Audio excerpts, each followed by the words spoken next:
everybody. Hi, guys. Well, from sunny Salt Lake City, Utah, It's Thank God I'm Atheist. the podcast. I'm Frank Feldman. And I'm Dan Beecher. And coming up today, we're going to be talking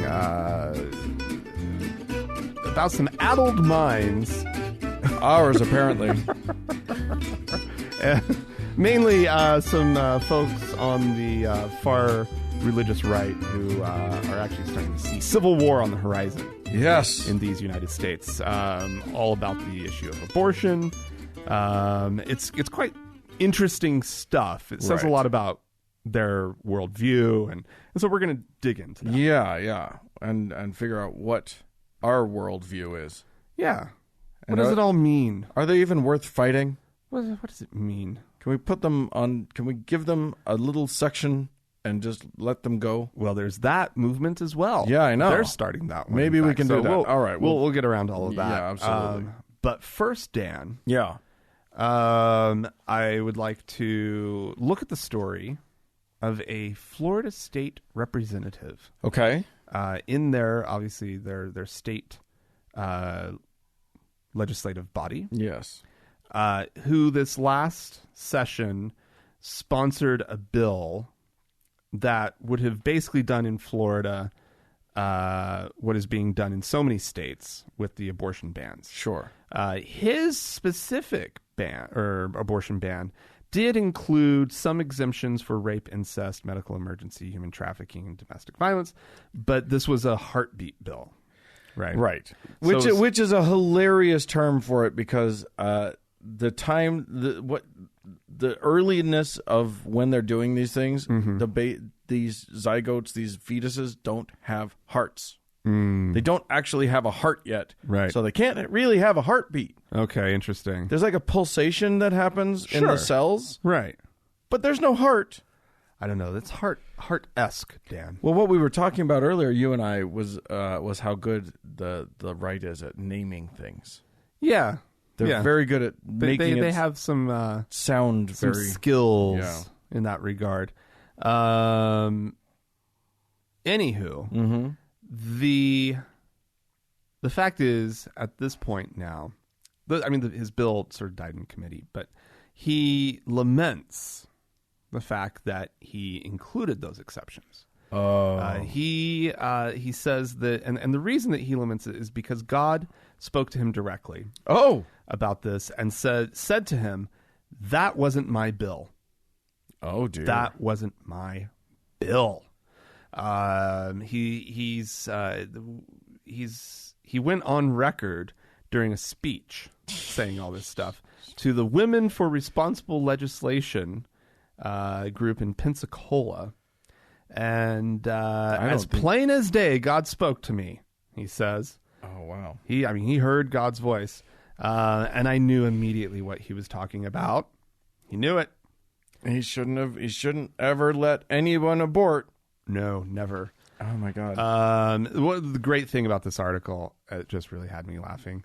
It says, and I'm just going to read what it says here. The bill, which Mr. Hill, and allegedly God, were referring to. Like, oh, thank you, whoever wrote this. Yes. That is brilliant. But apparently God said, "You remove those exemptions and you file it again." And I said, "Yes, Lord, I will. It's coming back. It's coming back. We are going to file that bill without any exceptions, just like we saw passed in Alabama." Oh, good. Well, God, this is again, we sort of teased about what we're going to be talking about later, but this abortion nonsense, they're running this up to the Supreme Court. Yeah. They think they have a good chance of getting Roe v. Wade turned over. Which they may. They may be right about that. It's hard to know. So it's hard to know that Mr. Trump, or rather, the evil people whispering in Mr. Trump's ear, have put some pretty damn conservative, non-law oriented judges on our Supreme Court. So yeah, we'll see. We'll see what happens. This may turn into quite a fun little few years. that will have. It's gonna be fun. Yeah, it's gonna be fun. It'll be another era of like. I guess a lot of a lot of abortions happening by people crossing state lines. Yeah, there will be a lot of that, and maybe some abortion buses. There you go. Let's get a business going. Just not a business, a nonprofit that. Well, that's what I'm saying. Drives buses through states that don't right have it legal, and then shuttle people off. Sign up online. We'll pick you up. Yeah. At an undisclosed location. Then they'll try to make it illegal to leave the state, which they have done in Georgia. I think Georgia. That is disgusting. What you go to do in another jurisdiction, that's legal there, right, is none of your goddamn fucking business. It's like saying, you went across the state line to Nevada to gamble, right, and then you came back here. Yeah, that's illegal. No, that's that. fucking bullshit. All right. So I'm going to take us across the pond to Great Britain. What's so great about it? Just Britain to me. Just Britain. Britain. Okay, Britain. Where a nurse named Sarah Coute has lost her job in Dartford, Kent, because she was practicing as a nurse, dealing with cancer patients, and she kept trying to preach her Jesus at them. One of her patients compared it to a Monty Python sketch where she had attempted to give him her Bible.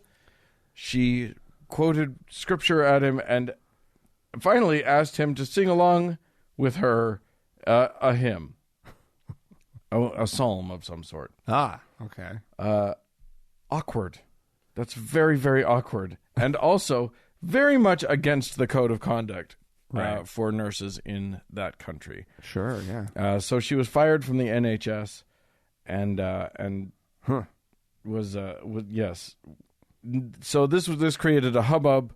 She was then later allowed to resume nursing, but she still needed to appeal the ruling because the ruling was unjust. Oh, yeah. So she appealed it, and the appeals court said no, and then the even higher court was like, yeah, no, you were very clearly violating the rules, which are to not make people suffering from cancer feel wildly uncomfortable. You stupid cow. Like, that is so but no, horrific. No, Dan. Yes. She's Christian. Right. So therefore the rules don't apply. Right? Because hers is a higher calling. Yeah. She answers to a higher authority. Well, she decided not these rules issued by the NHS. How dare they? Yes. These rules are wrong. Well, she was asking. And they go contrary to her Christian values, Dan. She was asking the courts to differentiate between appropriate and inappropriate expressions of religious belief. She said that any expression. She was evangelizing instead of proselytizing, and that's a very, very different. She invoked Article 9 of the European Convention on Human Rights, which Britain's desperately trying to get out of, apparently. But she said but that Article 9 talks about freedom to manifest one's religion or beliefs. She claimed it was applicable. It was not.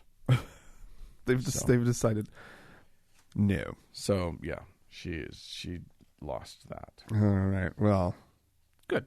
Yeah. I have a story of another woman standing up to the authorities. This time, however, Dan, I support her. Oh, okay. Because she's standing up to religious authorities. With the power of state behind them. I'm talking about a female singer by the name of Nagar Moazzam. Nailed it. Yeah, Great. totally. In Iran. Okay. And there are rules about women singing Yeah, in Iran. I imagine they have lots of those. Essentially, a woman, just overly simplified, a woman's not allowed to sing alone. Oh, well, why would she be? Why would she ever? That would be right. That would be horrific. There are no like sort of women singing solos on broadcast television and radio. Oh, wow. In Iran, they can sing. They just can't sing solo. They can't sing solos. They can be backup. Can they sing? Maybe a duet. Can they sing with another woman? Can there be 3 women singing? Now, see, that's interesting. I don't know. No, there's got to have to be a penis involved. Otherwise, what's this world coming to? A man must be involved. Nonetheless, there has been a sort of a rising up of women in Iran. Sure. It's calling it an uprising, right? Is actually it feels weird to even say uprising because that conjures up this like it's something that seems so extreme, almost a violent thing. Yeah, or whatever. and this is women who are taking off their hijab in public, who are very controversially showing their hair. Yeah, just horror of horrors. And this woman, she is a singer. She's on social media. You can find her singing elsewhere. She's sort of a known figure, apparently. Okay, because the article is like I found there were 2 different versions of this article. There were the ones that had her name in the headline. Yeah. Which suggested to me that she's sort of known. And I did a little search on her. She's got an Instagram and everything. That she's a known figure. Okay. So anyway, her in particular, standing up and doing this. She sang an old Iranian pop song. She was wearing traditional dress. Okay. And she sang it to a small group of tourists in a village. I don't know where this village is. Tourists who probably didn't know any better, didn't know that she was being a horrible human. I don't know. I couldn't tell. I don't know enough of sort of the regional dress. I'm sure they know, though. If you're in Iran, you have some sense of like... If I were a tourist in Iran, it wouldn't occur to me that a woman singing would be against the law. Would you be a tourist in Iran? That would be interesting. I probably wouldn't be allowed back in this country afterwards. They probably don't get a lot of tourists from the West, right? Right, yeah, probably. I mean, not. who knows? Maybe there's some European tourism there. I don't know. Again, I don't know all of these things. However, I've heard about this great singer that I'd really like to check out. She has been summoned to court. Yeah. She faces up to 24 months in prison and 74 lashes. Wow. For the crime of singing alone. Indeed. She's a criminal, goddammit, a criminal. I know, but the country's penal code. So a lot of people are actually saying it doesn't specifically say in Iranian law that a woman cannot sing a solo in public. It is not in the law. Huh. But what is in the law is a line that says that an individual will be prosecuted for carrying out forbidden or haram acts in public. Right. So haram, clearly, that's the Islamic... it means forbidden. It means forbidden. Yeah. A woman singing alone in public could therefore be sentenced up to 2. Yeah. So basically, they've got a catch-all law that says if a bunch of men with beards don't like it, we can just charge you for it. Mm-hmm. Yeah. Yeah. Of course they have that. Of course they do. That's obviously the case. Yeah. All right.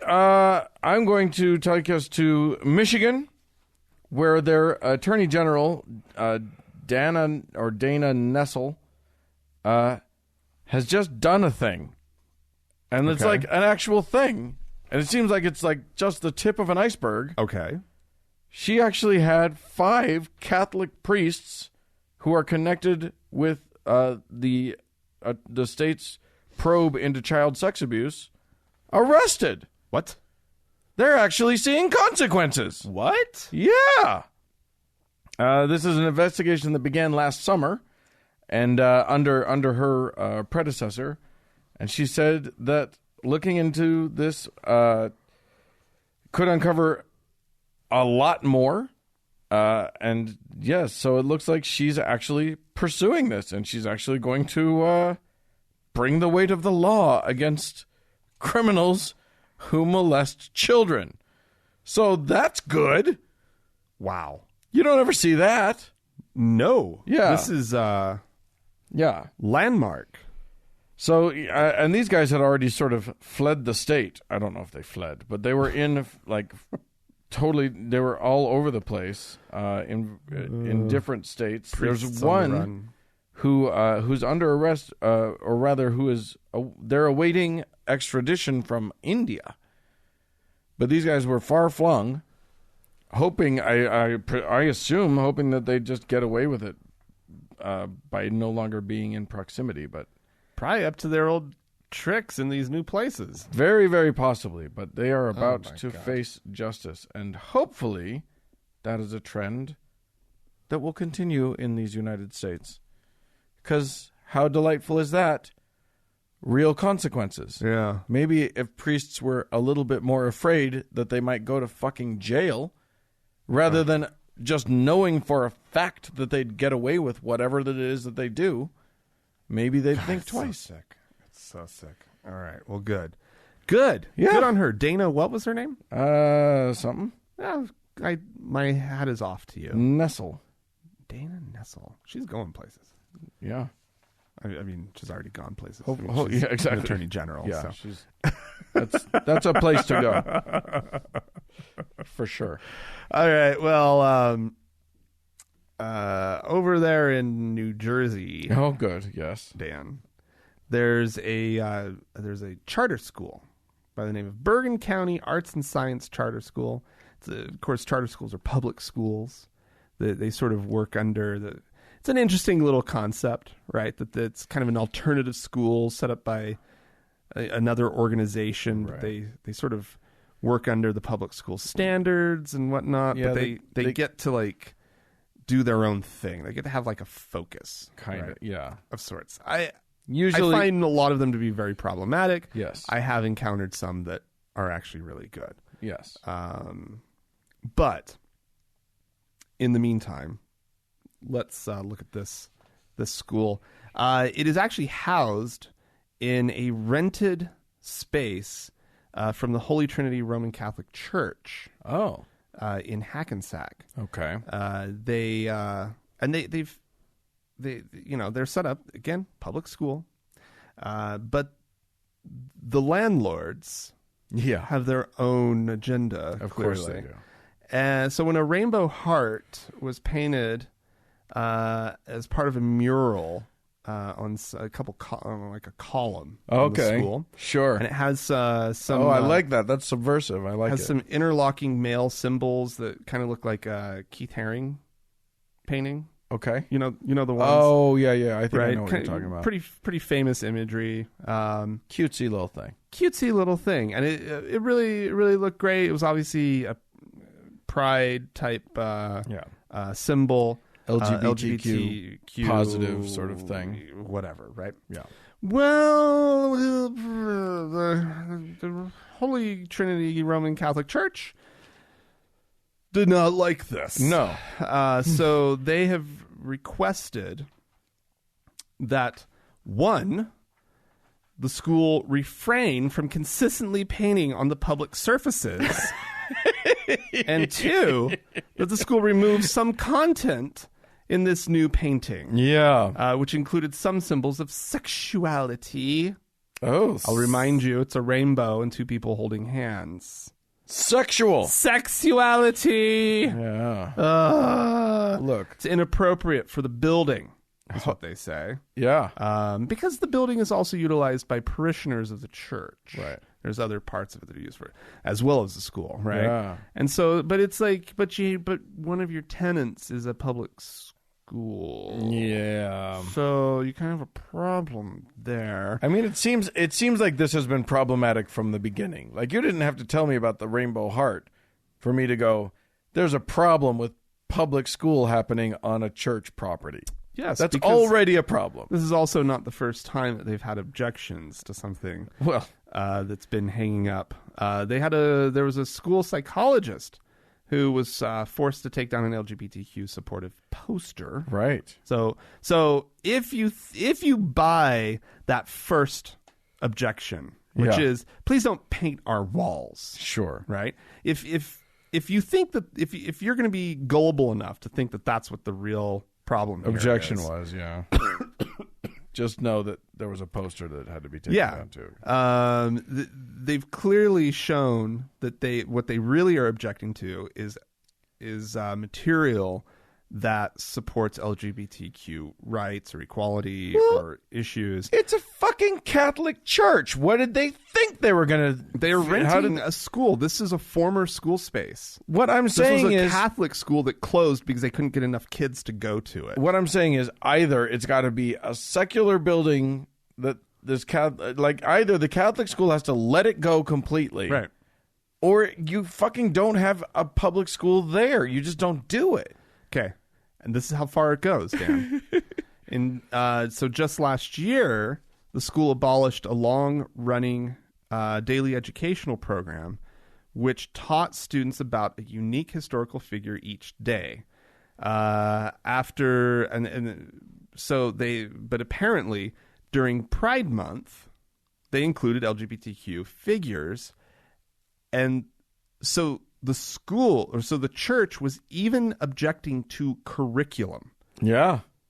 This is not just this is such an overreach. So Garden State Equality is on record saying it is offensive, unconscionable, and flatly unconstitutional for this church acting as a for-profit landlord to restrict a public school's curriculum or censor student speech within those walls.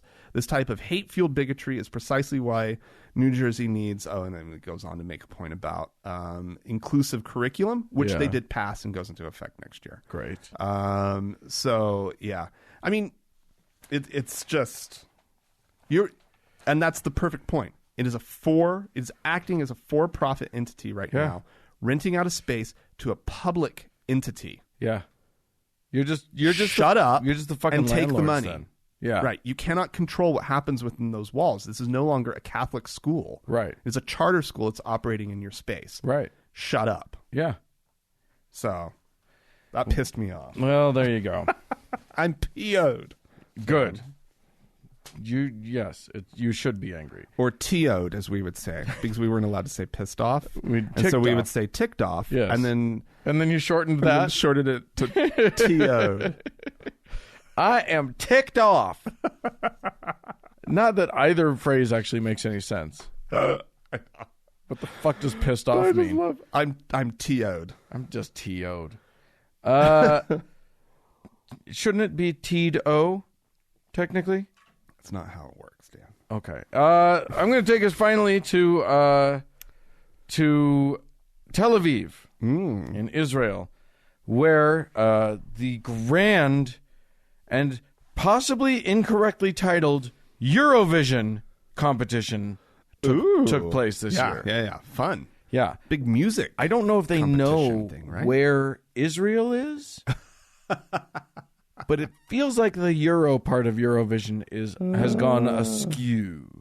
Anywho, this is a big. A lot of Americans don't know anything about Eurovision, but it's huge. Yeah, it's a singing thing. It's a singing competition, and countries send singers. It's like the Olympics of singing. Absurd goofball pop singing. It's really bad pop. It's so bad, you guys. Europe, what are you doing? Seriously, it's so bad, but kind of delightful also. Anyway, to be held in Jerusalem or in Tel Aviv this year. Good thing they didn't choose Jerusalem. There was already enough protests. Anyway, the Haredi, the ultra-Orthodox males of Tel Aviv were protesting because this happened on the Sabbath. Or rather, how dare the they. prepping happened on the Sabbath. Technically, the recording of the show happened after the Sabbath. But there were work permits issued. They could work on the Sabbath. They were preparing. They were doing rehearsals, all that stuff. How dare they? On Shabbat. How fucking dare they? And these guys were serious about it. Of course they were. They were blocking streets. They were causing real trouble. So the police were coming in and they were attacking the police. It was mayhem. So somebody hit the bat signal and deployed the nuclear option. Oh, no. Move Eurovision? 3 girls took off their tops, or 4, and showed their bra-clad upper halves, and the men went running. Because these Haredi men are not allowed to see that. They are forbidden by their by their religion. That's all it takes? So they just a few women took off their shirts. They're still wearing their bras, but that was enough to send men fleeing. Oh my God. They're going to have to hire protesters in the future. Yeah, well, yeah, that's the one. Their protest goys or whatever. Yeah, exactly. The one time when who's the guy that George Soros actually pays for stuff? I don't know. Huh. Anyway, I just thought that may be the most delightful thing I've ever heard in my life. All of these men being so serious about everything, and this is terrible. Girls, run away. We're girls. This is a country where they will spray paint out the faces of women on billboards because they just can't handle it. Well, now that this is perfect. This is absolutely delightful. This is how you just get rid of exactly anything. You can make them do whatever you want. Do you hate them in the park? Do you not want them there? There's an easy solution. I love it. Absolutely amazing. Not that they shouldn't be in the park. That is not what I'm trying to claim. I'm just saying, if they're being obnoxious in the park, if they're trying to control other people's behavior in the park, right? Yes. Then that's what you do. Yeah, they may try to yell at you, but they can't look at you. So, and you can just advance slowly. Oh, splendid! All right. Oh, well, if you guys would like to show us your top... No, don't do that. But if you want to write into us... Show us your boobs. Show us your boobs. If you want to write into us, you can do so. Podcast at thankgodimatheist.com. Or call and leave us a voicemail message. The telephone number is 424-666-8442. Yeah, let us listen to your boobs. Go to the Facebook page, facebook.com/TGIAtheist, and click that like button. And while you're there, search for the TGIA Members Only Lounge and request to join. It is a closed group, but we will let you in. Yup.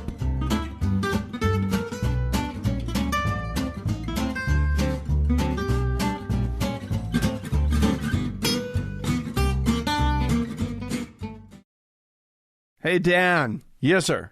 Jesse Lee Peterson. Yeah. You have the best description of him. I'll let you describe Do I? who this guy is. He's this guy. He's the race trader who who I mean, I don't know, who has a beautiful voice for audio. Is mainly what he does. Yeah. He's a guy. He's a far right wing guy that probably only has any prominence. Not because he has anything of any interest to say ever, right? But because white guys love it when a black dude turns on his own race. Right, exactly. That's the main thing. But he's not going to talk about race today. No. He is going to say the word husbands in a way that adds 3 syllables. That's what we're listening for today. I think that's enough. Let's just listen. You have Muslim in Congress now, in government all over, starting to spread around the country. You have a homosexual, radical homosexual, running for president. And no one seemed to care. No rebuking him. And he even flaunt his so-called husband. With no shame, kissing in the public. And people applaud like it's real. They call a man husband like it's real. It's shocking. And that's what they want to do. And I'm being told that they voted in a black radical lesbian homosexual for mayor of Chicago. And I have those soundbites coming up for you too. Supposedly she kissed her so-called wife. So now they outwardly calling two men husbands and two women wives, and the straight people are calling their relationship partners. The radical homosexuals started out calling their phony relationships partners, and they convinced the straight people, don't say girlfriend, boyfriend, or fiance, or husband, wife. Say partner. And so the straight people, as weak as they can be, said, okay. Now they call partners, while the homosexual has taken over the term husbands and wives. It's mind-blowing. It's just hard to believe. Oh my God, this guy. It's mind-blowing. It's mind-blowing. Oh my gosh. Oh. That is a treat. That is a treat. I can see why he's so confused. I have used the word partner when talking about my wife. Oh my God. Really? You know what I should do? I should start calling her my husband. That'll really fuck with him. Yeah, there you go. This is my husband, Andrea. Good God. Partner is a perfectly good word. It's a great word. And yes, the LGBTQ sort of community sort of did at one point start on a small scale asking allies if they would use that term to normalize it.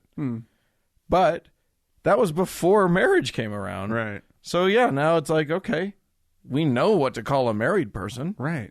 We know the terminology there. That's easy. Right. And partner is such a nice word You because call them wives and husbands. Yeah. Well, but it's also great for a non-married couple. Yeah. To sort of have who are in a long-term committed relationship to have parity. Yeah. It's acknowledging, or at least it's not. It's not devaluing. Yeah. Exactly. Yeah. Exactly. There's a lot of ways to do relationships right now. Yeah. And we don't need to value one over another. No. You're not a better relationship because you're married, Right. or whatever. No. It's a contract. Yeah. It's You're just about property and medical decision making. Right. And inheritance. Yeah. Right. Like that's what it's about. It's about, but And inheritance is as much about property as anything. Right. Right, because it's not like that isn't your property. Right. Right. It's about sort of To begin with, it's just that it's yours. It's kind of about power of attorney. It's exactly. Is basically what it's about. Yeah. So shut up.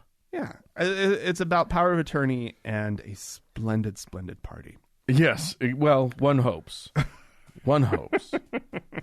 I mean, that was the great promise of gay marriage. Right. Was big, gorgeous weddings. Absolutely. Now, I've seen a couple, but I've also seen a few gay weddings that I was like, guys, we were promised more.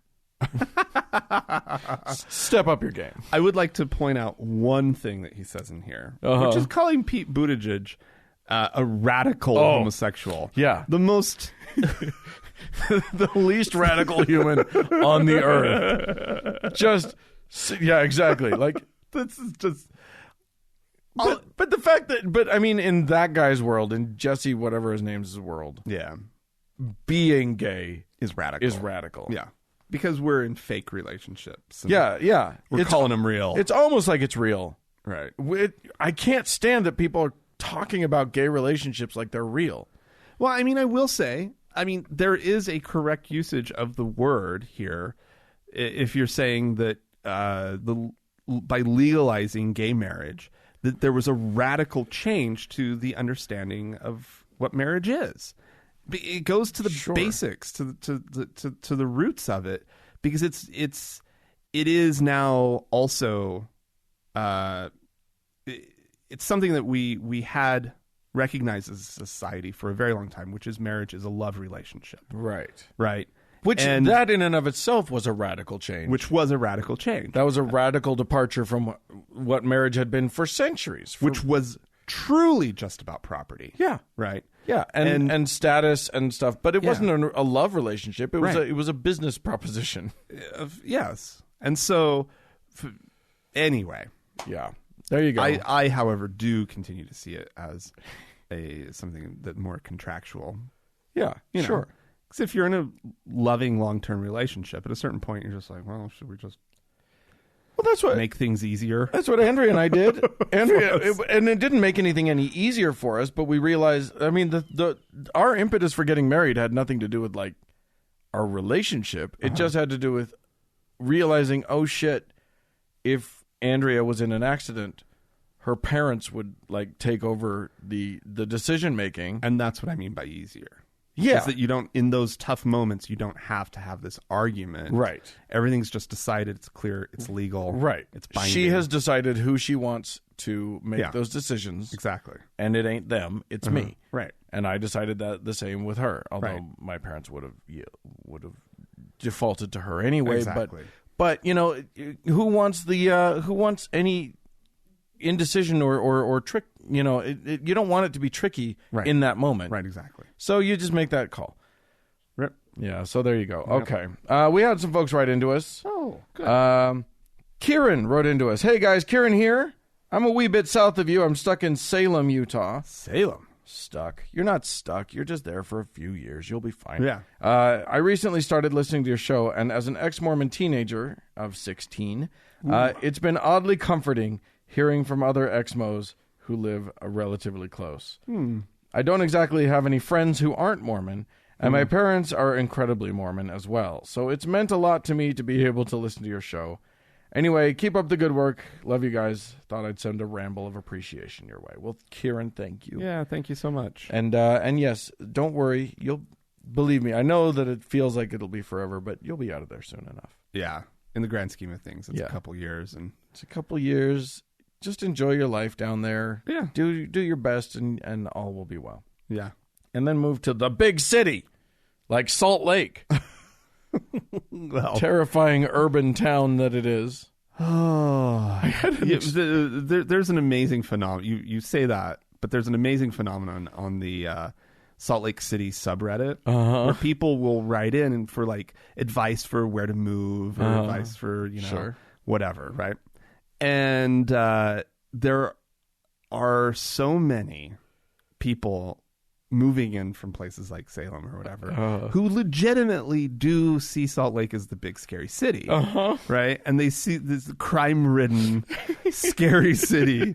Where should I move that's safe and this and that? And it's like almost anywhere you want. Yeah, like move into the worst neighborhood in town, you'll be fine. Yeah, exactly. It's pretty funny. Yeah.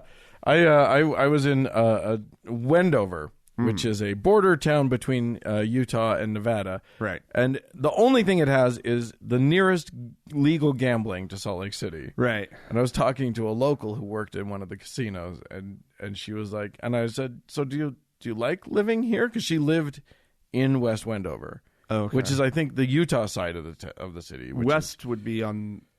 Wouldn't West be the... Yeah, but I think... Oh, no, I guess it's Wendover, Utah, and West Wendover, Nevada. Anyway, she lived on the Utah side of the border. Okay. And she was... And I was like, do you like living there? Because I've driven around, and I'll just say it's not for me. It's a tiny little thing. Yeah. And I would never be able... I would just die. Anyway, she was like, yeah, I like it. You know, I've got kids going to school, and it's safe here. And I was like, safe? From what? Yeah, exactly. What do you how can it be like more? Yeah, anyway. Salt Lake City, kids, it's the big scary city. Yeah. That's all we're trying to say. I mean, it's... all right.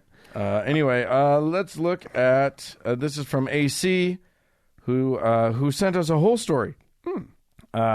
Happy Tuesday from an early summer in western North Carolina. It's too many directions. Are you in northwestern North Carolina? It's southern western North Southwestern North Carolina. Okay, got it. Unrelated to any specific topic covered on your show recently, I have a story I wanted to share with you guys. Saturday, my boyfriend and I were at home minding our own business when I heard distantly the doorbell ring and my boyfriend invite someone into our home. In a rush, I figured I finished getting ready and made my way to the living room. Who might that be, I wondered. Were we expecting our landscaper, maybe our landlord? To my surprise, there were Mormons in my living room. Oh, no. That's Turns out my is a boyfriend had surprise. invited them in for water. We had a decent conversation about a few things. You'll be surprised to know both were originally from the great state of Utah. surprise. Yes, surprise. exactly. And I was genuinely surprised to know that one of them had served a mission in my hometown, a very small blip on the map in eastern Tennessee. And the other in an area near my boyfriend's hometown.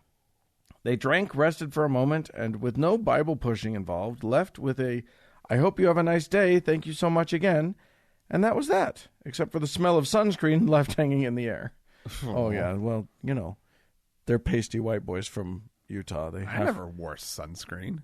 Well, then you were just begging for cancer. I would just bask in the Italian sun. Oh, yes. Well, the Italian sun's different. It is different. It's entirely different. Yes. It's a totally different star, in point of fact. No, but there's something in the air that filters it. It's beautiful. It's, you know what it is? It's that pasta cookins that's just It's sort of lingering in the air. And hanging the in the air. marinara.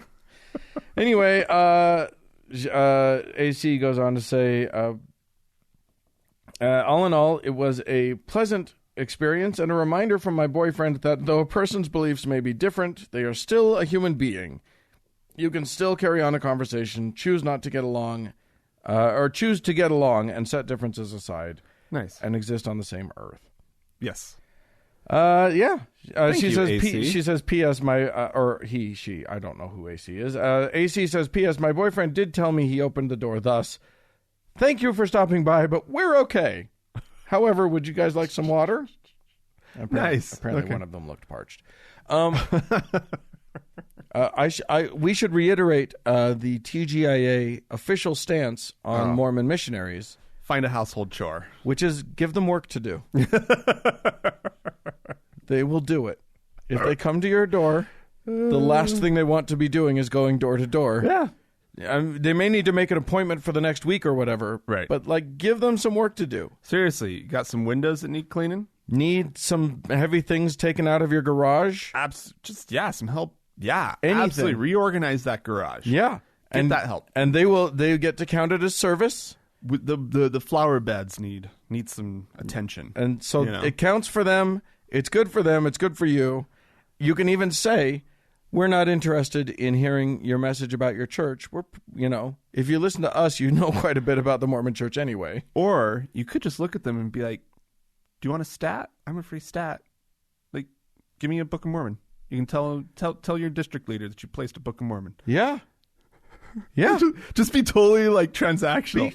Be like completely upfront about it. Do you need? I mean, have you guys been kind of suffering for discussions? Yeah. Okay, rattle it off. I know it's memorized. Just tell power me the through whole it. thing. Power Get through through it, it. guys. And you got your stat. And then I need you to help me clean my bathroom. They will do it. This is real. We are not telling you something that is mean to do. Yeah. You are doing them a kindness. Yeah. Listen, when it comes around and you're required to ask me to get baptized, my answer is going to be no. Right. Right? All your little questions you're supposed to ask me along the way, you're going to get an honest answer. Right. And I don't feel the spirit. I'm not going to read anything you leave with me. Right. Right. Or I might. Yeah.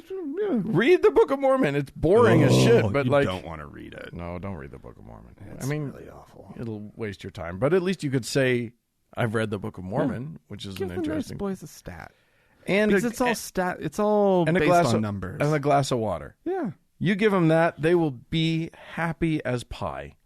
They're nice boys, I promise. For the most part, they're actually just good kids who are dupes. And maybe you'll have an effect on them too. Truthfully, that is a noble thing. Yeah. Because there are people that I remember from my mission. People who planted small, knowingly or unknowingly got little ideas in my head. So yeah, you may not see the fruit of that planting. No, it might come years later. But you can still be a little farmer. Yeah. You can still plant those seeds. We have a voicemail, don't we? We do indeed, Dan. We have somebody who's sharing a story about, kind of an issue that we've talked about on the show. I don't know that I need to set it up more than that. Okay. Actually, I thought that the perspective was that he's sharing is a lot of fun. Hi, Frank and Dan. I've called in before. This is Donnie in Mount Shasta, California.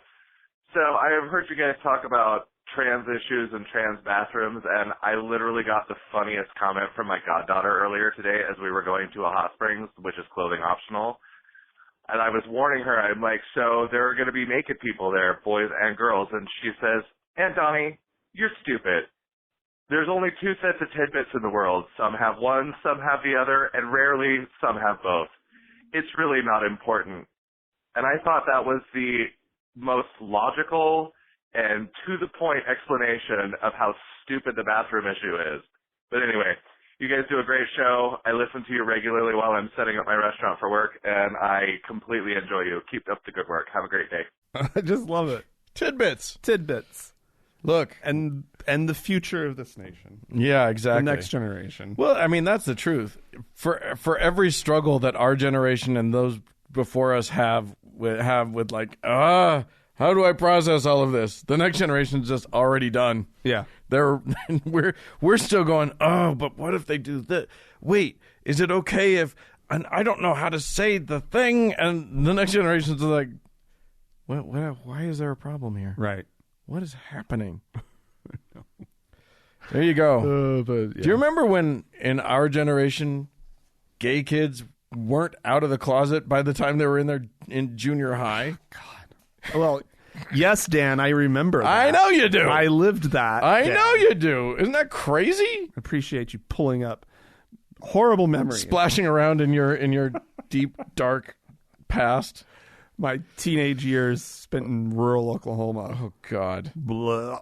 Yeah, I'll bet you there are, in rural Oklahoma, right where you went to school now, there's like a gay club at that school.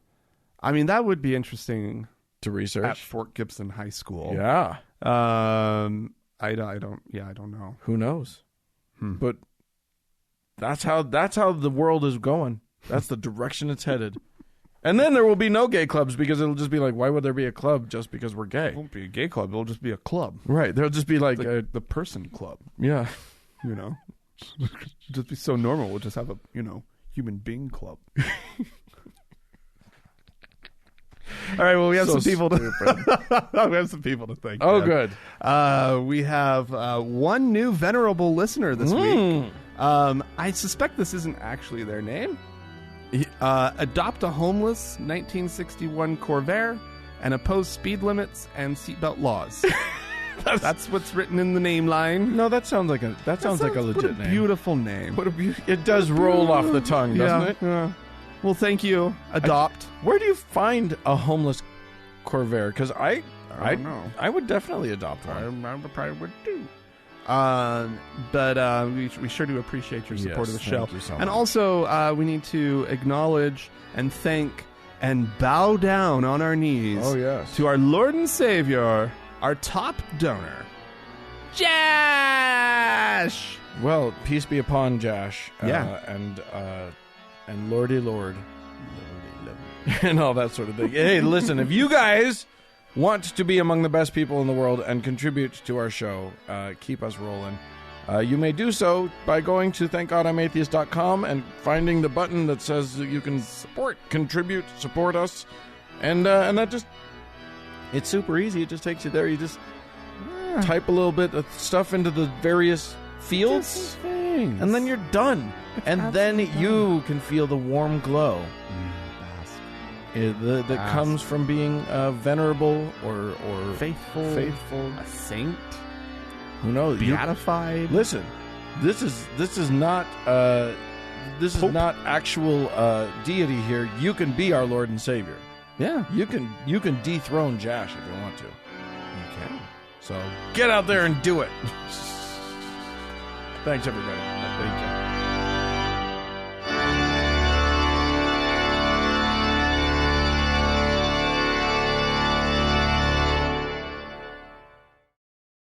Hey, Dan. Abortion. Abortion? It's killing our country. That's what you get in Merca. In Merca, we don't like abortion in Merca.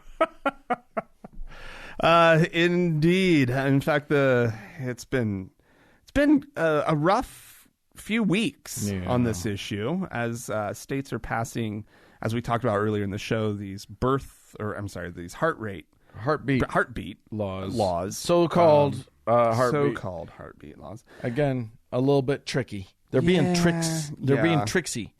And some of these states they're not wanting any exemptions anymore, and it is. I had to actually go back and read exactly what Roe v. Wade addressed, and because this is it. So apparently, in the decision, I mean, they're just absolutely. I knew they were going against it, but I didn't know in what ways they were going against it. Right. The Supreme Court basically said that, like, that states really can't get in the way of the first trimester. Right. At all.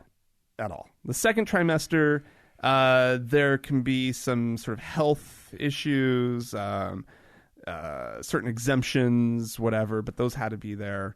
And then in the third, it had to be like really just like death exemptions, right? Or if it was threatening the life of the mother, or if the child was already was going to be born dead anyway, if the state was going to get involved in the issue, right? But they basically gave it to the states with sort of this trimester sort of pattern.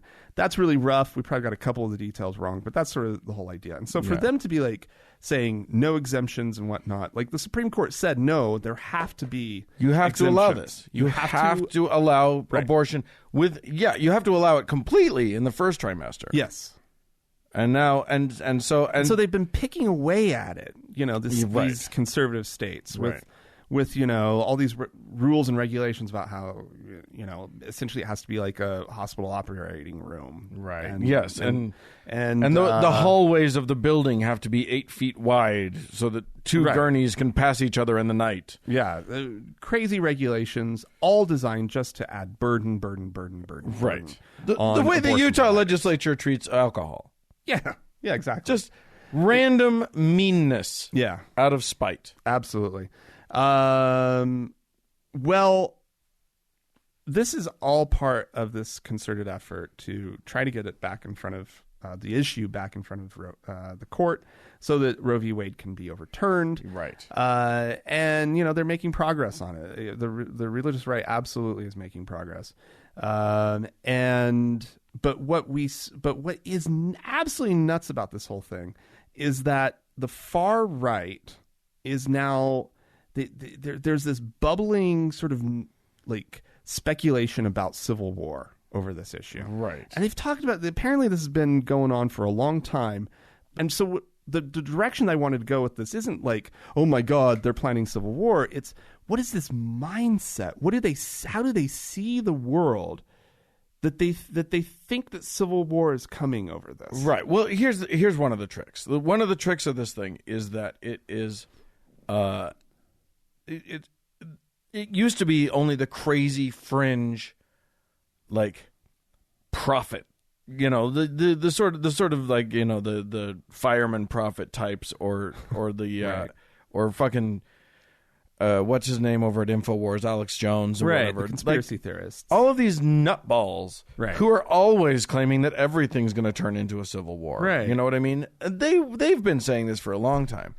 Now it's starting to move into more, like, not mainstream, but more mainstream circles. Yeah, so like Rick Joyner is one of the people. Yeah. We play him on the show fairly regularly. And he's like one concentric circle in from Alex Jones. He's still crazy. He's still crazy. Dipshit. But like, there's like this magazine called Charisma. First time I'd ever heard of it. Apparently it's huge, has millions of subscribers. Oh my God. It's sort of the media voice of the Pentecostal and charismatic movements. Right. And they've run at least, according to this article in The Guardian, has run at least half dozen articles contemplating the possibility of an imminent civil war. Oh my God. And what concerns, there is a little bit of concern because obviously you don't want a fraction, even a small fraction of your country starting to think in terms where the issue that they care about most, which is abortion, could lead to civil war, meaning they're mentally preparing themselves to take up arms. What does that mean, right? Yeah. And this morning, like, I was in the shower and I'm thinking through this whole thing, and I was like, if like there was a little skirmish that broke out in some part of the country, I don't think it would be near where we live, but if it started to break out, what would my attitudes be about civil war in America? And I was just like, well, fuck that. I want nothing to do with that. And then I'm like, well, what if it actually turned into a thing? Yeah. Right? Yeah. And it's like, no, dummy. It's not going to turn into a thing. No. And then I was like, well, would Donald Trump try to suppress it? That's an interesting question. Or would he just be an apologist for it like he was for the racists in Charleston? Or yeah, I mean, surely this won't come to armed conflict. I don't see it. Well, here's the thing. If you look at the statistics of opinion about abortion, they are changing, and they're changing slowly and just slightly in the wrong direction.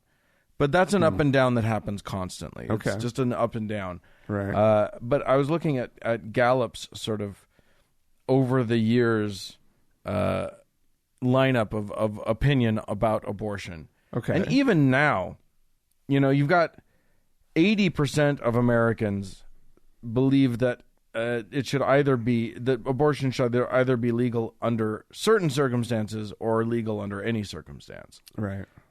With only 18% saying it should be illegal in all circumstances. So it's like, look, the country isn't going to go to war over this. No, but wars are fought. It just seems to me that, like, you can get a lot of people riled up on this, starting to think about the idea of a Christian nation. Yeah. Right. And that's happening. I mean, in that article that you sent me, they do talk about this nutball legislator, a state legislator in Washington State. Yeah, not Washington, D.C., but the other side of the country, Washington State, which is a very large state, which he wants to bisect into two states. And, he can leave the western part, the coastal part, to all the hippie liberal assholes. Right. But he wants this eastern part of it. And he's actually picked out a name, Gilead, apparently. He wants a new state. He wants a 51st state, and he wants it to be a Christian state. Yeah, he wants it to be the Handmaid's Tale. It's like, dude, do you not know how the states work? Your state would unless you start a new country, right? Your state will still be subject to federal law in these United States. And so you'll have exactly the same problem, except that you'll be a little closer to passing the shithole laws that they have down in the South that will either be struck down or won't be, but then there will be a fight and they'll go away eventually. Right. It's people's brains, first of all, they're being riled up purposefully by the political right of the country. Yep. And they're being riled up because angry voters show up. Angry voters show up. And angry voters, and what they don't want is angry thinking voters. No. They want angry believing voters. And belief is very powerful, and anger is very powerful, and fear is very powerful. Yeah. And so they're using all of those things. And it's very, very, very effective. Now, on the left, the very effective thing that they're doing is talking about facts and figures, which isn't effective at all. Hopefully, this new crowd of AOCs and Pete Buttigieg's and stuff, maybe they'll be able to make some sense of the world. I just hate, though, that because you say you're just facts and figures, but no, we see the left, right, being angry. Yeah. And I get that it's almost like we have to in order to have, like, our people show up in the same numbers, but it can't be two angry sides screaming at each other. Right, because that is the civil war they're talking about. Yeah. So yes, I mean, I think maybe, you know, we were talking earlier about Pete Buttigieg's interview with Chris Wallace. Is that his name? It is Chris Wallace. It was a Fox town hall meeting. Right. Fox News, like the far right news outlet. Right. News is in quotation marks in that. Right. And Buttigieg scenario. is like, I will go and talk to them, even though there are mainstream Democratic candidates who refuse to go on to Fox News. Right. They're in essence sort of trying to do a little boycott of Democratic candidates going on. And I think that's the wrong thing, because you see Buttigieg going on in front of a Fox News audience. Right. And it was a fairly civil audience. They were definitely listening. Mm-hmm. And as he was speaking, it was unbelievable the inroads that he was able to make. They were cheering. They were applauding. They gave him a standing ovation. Chris Wallace at one point... Standing ovation. No, at one point, Buttigieg, his response on something was just so outlandishly... Not outlandish and so reasonable and so different from what anybody had ever heard, and made so much sense to a conservative listener, and yet he's arguing for something that's a very liberal liberalite position, right? Right. And Chris Wallace just goes, you hear just this, wow. Right. Like he lost a moment of composure. Right. Because and we were talking about this as well. Like, I'm a total fanboy, right? And I'm openly a fanboy. I have a Boot Edge T-shirt. Uh-huh. I don't need Pete Buttigieg to be the nominee, though. No. Right? I am a fan of him. And I think what he's saying and his ability to change the discourse and to give us new words and new arguments is so groundbreaking and such a breath of fresh air when compared to what we've been getting from most Democratic candidates. Right. That's what I'm a fan of. And I'm just like, he has to have his moment. Even if his moment, you know, burns brightly and out before the nomination, I cherish it. He's so important. And the Democratic Party needs to, like, have him working behind the scenes to craft their messaging. Absolutely. Because the thing is that, like, he's not actually making new arguments. The arguments have been there. Absolutely. He's just wording them in a way that people can actually hear them. Yeah. He's just changing how they're being presented. And that's, unfortunately, every bit as important, if not more. And he's such an irresistible figure for the news outlets to put on. Oh, yeah. Like, he's this gay candidate. He's packaged himself very well. So nerdy. You're right. He's not such a wonk, right? And he is just delightful to watch and listen to. Yeah. Yep. And he's packaged so perfectly. He's brilliant, but he's like a Rhodes Scholar, I think. He's a Rhodes Scholar. But he was in the military. Like, he checks every box, and then when you think that, exactly. He's just delightful. Anyway, this has been Buttigieg Hour with TGIA. How did we get there? Because I guarantee you almost half the conversations that I have between now and Election Day 2000, was it 20? Mm-hmm. Oh, God. No, 20, no, Next year. Next year. Are going to somehow wind up with me talking about Buttigieg. Yeah, well. So avoid Frank for a while, everybody. But if you want to chime in about anything, including Pete Buttigieg, you're welcome to. Write into us, podcast@thankgodimatheist.com. Or call and leave us a voicemail message. The telephone number is 424-666-8442. That's right. You can go to the Facebook page if you want to start your own civil war. Don't do that. But definitely go to the Facebook page, which is facebook.com/TGIAtheist. And while on Facebook, search for the TGIA Members Only Lounge and request to join. It is a closed group, but we will let you in. You can also find us on Twitter and Reddit. Just look for TGIA. That's right. Thanks so much, speaking of social media, to Mackenzie for all of her amazing work on the Facebook page. Thanks to Amy and Danny for their work as moderators in the Members Only Lounge. And a big thanks goes out to Red Rock Hot Club and Gordon Johnston for the use of their music. And thank you guys for tuning in. Thanks so much. Bye-bye. Bye.